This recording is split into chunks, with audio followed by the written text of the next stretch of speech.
Instead of going to prison, there are ways or community-based program wherein hindi na kailangan ng offender na magstay inside the prison.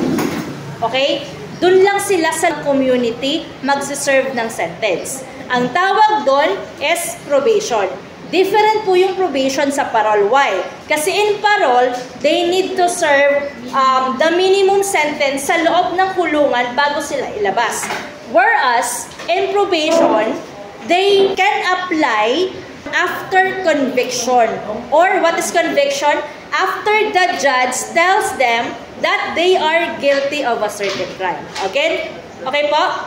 Yes, ma'am. So, how many days after conviction pwedeng mag-apply yung petitioner or yung offender?